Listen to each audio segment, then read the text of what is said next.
C'est Tcherno Abdoulaye So que nous recevons cet après-midi. Vous le voyez à l'écran pour vous qui nous suivez via notre page Facebook of IMFM Guinée. Je rappelle qu'il est le président de l'association des Guinéens de Montpellier, c'est en France. Avec lui, dans un instant, il va prendre la parole. Nous parlerons de la nécessité surtout pour la diaspora guinéenne d'être représentée à la future Assemblée nationale qui va être mise en place après donc la transition. Il nous donnera aussi son point de vue sur l'évolution de la transition donc dans notre pays. Sans plus tarder, on va l'accueillir. Bonsoir Monsieur So, bienvenue. Bonsoir à tous, bonsoir à vos millions de dictateurs. Ibrahima Sori Lincoln Souma pour la toute première question. Alors désormais, vous êtes au palais Mohamed V, la diaspora, vous êtes au palais de la Colombe. Dans le gouvernement. Vous avez la moitié du gouvernement, vous serez aussi au CNT et plus loin, vous voulez être également à l'Assemblée nationale. Qu'est-ce qui va rester pour nous les Guinéens qui vivons en Guinée? Pourquoi les Guinéens de la diaspora doivent être présents à l'Assemblée nationale? Merci Monsieur Souma. Déjà avant de répondre à cette question, je voudrais dire deux mots parce que Monsieur Souma, c'est pas aujourd'hui que je l'ai connu. C'est ce monsieur qui m'a... Sauf que voilà. On est dans une émission, on ne parle pas de M. Souma ni de vous. Hein. Oui. Je vais répondre à la question, mais c'est important de le dire parce que c'est la première personne qui m'a donné l'opportunité d'animer une émission. Bien. Je voudrais lui remercier. Merci beaucoup. Et par rapport à la question posée, pourquoi la diaspora? D'abord, je pense que c'est une erreur de vouloir opposer les Guinéens de l'étranger à ceux qui sont ici, en Guinée. Parce que nous avons un but qui est commun, c'est celui de développer notre pays. Et si c'est les Guinéens de l'étranger qui peuvent le faire, je n'ai aucun problème là-dessus. Si ce sont des Guinéens qui sont formés à Sonfonia ou à Gamal, moi je n'ai aucun problème. Moi, sauf que certains estiment que vous voulez trop en fait. Vous êtes gourmand en quelque sorte. Alors, qu'est-ce que vous direz de ces 15-20 dernières années où c'était exclusivement des gens qui étaient du Maroc? Après, c'était Sonfonia, Gamal. Gamal. De la diaspora, ça. Non, au Maroc. Alors, ceux qui étaient de Sonfonia, de Gamal. Donc, je pense que le débat, il n'est pas là. Le débat, il devrait être plutôt qui est compétent, qui est capable de faire quoi. C'est cela le plus important. Justement, moi, je voudrais vous poser la question de savoir qu'est-ce que vous envisagez apporter de déterminant pour faire évoluer les choses, pour faire évoluer le débat au sein de l'Assemblée de la transition. Alors déjà, si vous voulez, moi, je défends cette idée d'abord, avant tout, pour les Guinéens qui vivent à l'étranger. Parce que vous savez, moi je suis président d'une association et tous les jours, nous recevons des Guinéens en détresse. D'accord? Et je pense que nos politiques, en tout cas jusqu'à ce jour, ne font pas assez pour ces Guinéens. Ils sont abandonnés à eux-mêmes. Il y a encore 2 semaines, j'étais à Montpellier. C'est une dame avec un enfant de 2 mois qui était dehors qui m'appelait. Est-ce que vous n'êtes pas en train de donner raison, Monsieur So, à ceux qui pensent que la plupart des prétendants au CNT, ils seront pour prêcher pour leur propre chapelle? Non, absolument pas. Alors, monsieur, si vous voulez, nous allons aller dans votre sens. Il suffit juste de calculer ce que nous ramenons dans ce pays par an. C'est égal au budget de notre État. Ce que nous ramenons. Mais vous le faites pour qui? Nous le faisons pour la famille, pour le développement de notre pays. Non, attention, parce que là aussi il y a débat.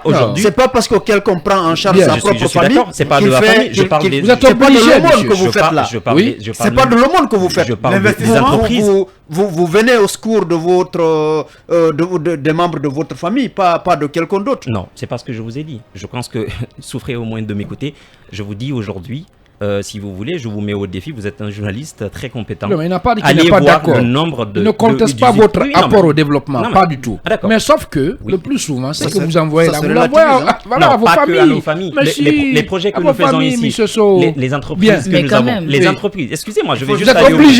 Vous êtes obligé en réalité. Nous sommes obligés. Vous faites du business au niveau de nos familles. Mais alors, parlons des entreprises. Aujourd'hui, toutes les entreprises que les diaspos, ils ont, d'accord? Et toutes les associations. Moi, je suis président d'une association qu'on appelle Tous Ensemble pour Doubreka. Vous savez ce que nous faisons? Nous renouvelons des écoles chaque année à Doubreka. Nous créons un prix aujourd'hui qui est d'excellence où nous venons. Excusez-moi, c'est très important. Parce que moi, je peux me targuer qu'en tant qu'association, nous faisons mieux que certains ministres ici. D'accord? Nous faisons mieux que beaucoup de Guinéens qui se disent être patriotes.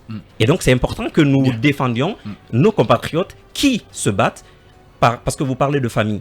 Quand une famille va bien, c'est-à-dire que les enfants peuvent être éduqués et ils contribueront au développement économique et social de ce pays. Alpha Mamadou. Ces derniers temps, depuis que le CNDD a pris le pouvoir, on a vu beaucoup de nos compatriotes sortis de nulle part, permettez l'expression, des gens venus des États-Unis, de la France, du Canada et tout. Ouais. Et finalement, on entend Association des Guinéens de Montpellier, je crois bien.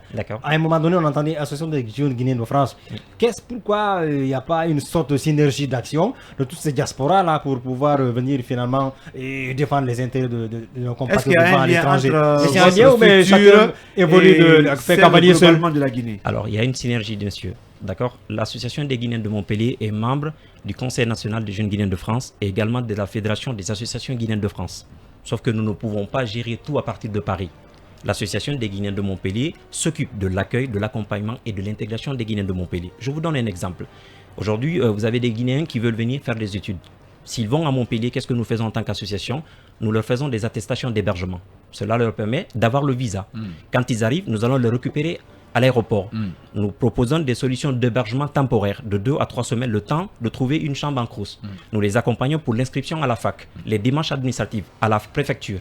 Quelqu'un qui vient à Montpellier pour une première fois, tu n'as pas un membre de ta famille, tu ne peux pas le faire. Voilà ce que nous faisons en tant qu'association. D'accord. Allez-y, voilà, vous voulez siéger à la nouvelle assemblée.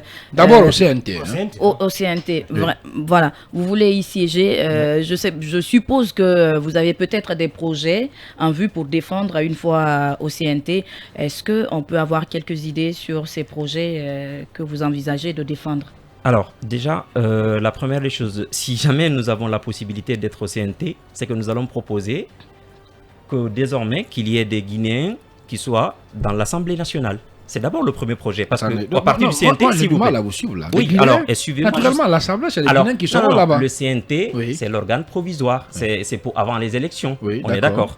Et c'est au CNT qu'ils vont définir quels sont les contours de la nouvelle constitution. Absolument. Et cette constitution nous permettra d'élire des Guinéens qui vont représenter les Guinéens.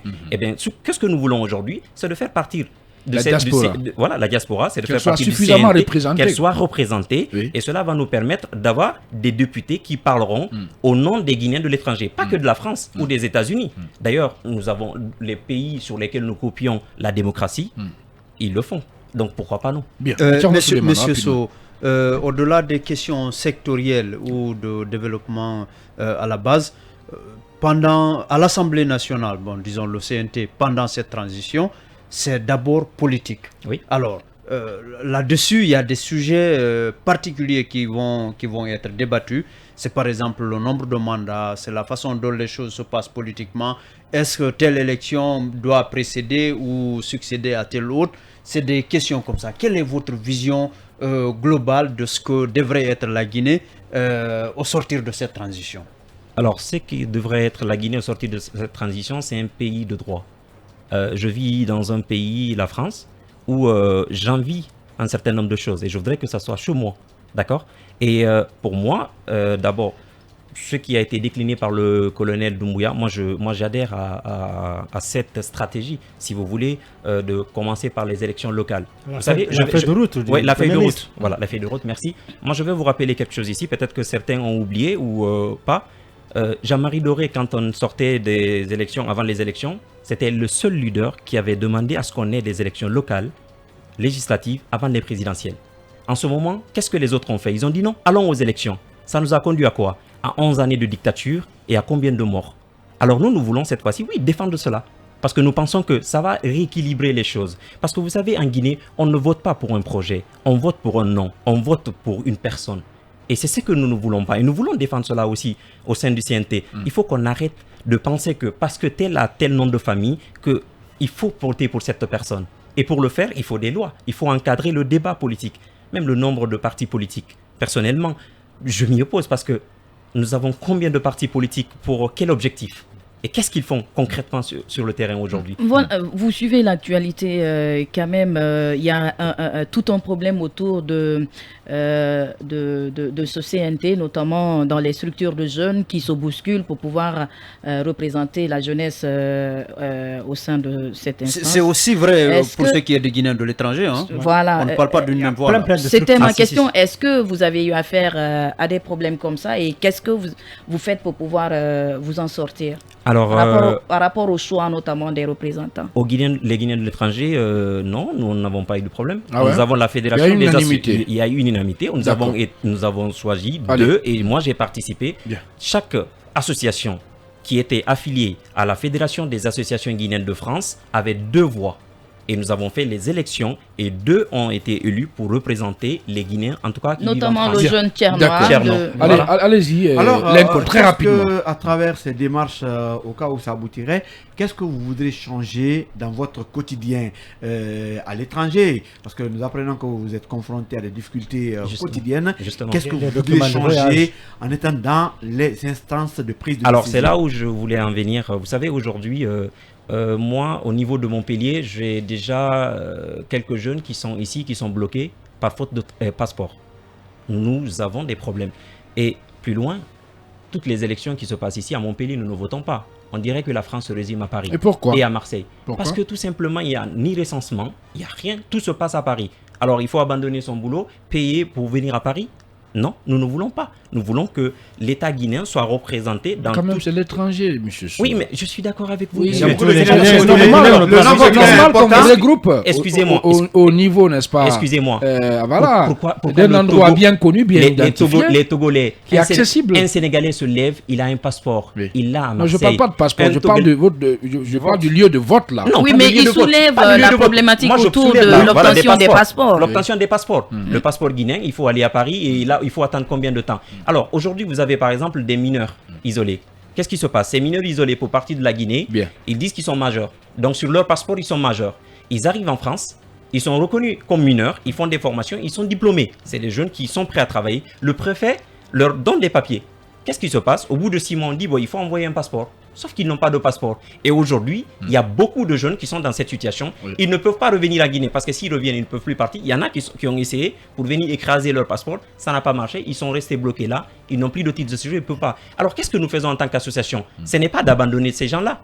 C'est de les défendre, porter leur voix parce que nous avons été choisis par ces gens-là. Donc, voilà, entre autres, des choses que nous voulons défendre pour aider la diaspora et surtout la communauté guinéenne de Montpellier. Voilà une dernière question. Quel est votre message à l'endroit des autorités de la transition, à l'endroit même des Guinéens, très rapidement? Par rapport à la diaspora. Oui. Alors, non, mais par rapport aux Guinéens déjà, parce que moi, je vous ai dit que je refuse d'opposer la diaspora aux Guinéens qui vivent sur notre territoire.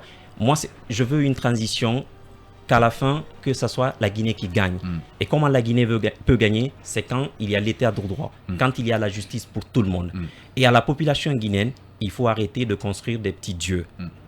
Vous avez déjà commencé à chanter dans l'oreille du colonel Mamadi Doumbouya que c'est l'homme providentiel. Nous l'avons fait avec Alpha Condé, nous l'avons fait avec Lansana Conté. Monsieur, vous êtes là pour une mission en tant que bon soldat. Faites votre mission et partez, nous allons vous applaudir et l'histoire retiendra de vous que vous êtes un grand homme et que vous avez respecté votre parole. 10 secondes, voilà. On vous a vu au sommet France-Afrique. Voilà. Oui. Par quel canal là, vous étiez là en tant que qui? Alors, j'ai été invité en tant que président de l'Association des Guinéens de Montpellier parce que vous savez, comme le président français l'a souligné, il a changé de format désormais, la rencontre à Afrique-France. Déjà, le nom a changé et désormais, il préfère avoir affaire avec la société civile et les jeunes que chaque fois de recevoir nos vieux présidents que nous connaissons et qui ne parlent jamais de nous. Allez, en tout cas, merci d'être passé dans cette émission. C'est moi qui vous remercie. Tchernois Abdoulaye Sow, président de l'Association des Guinéens de Montpellier en France, était donc notre invité, vous l'avez compris. Avec lui, on a évoqué surtout de la nécessité pour la diaspora guinéenne d'être donc représentée à la future Assemblée nationale. Il est 17h passé de 51 minutes sur la pendule horaire du studio central de FIM FM Guinée. Dans un instant, on va vous donner la parole.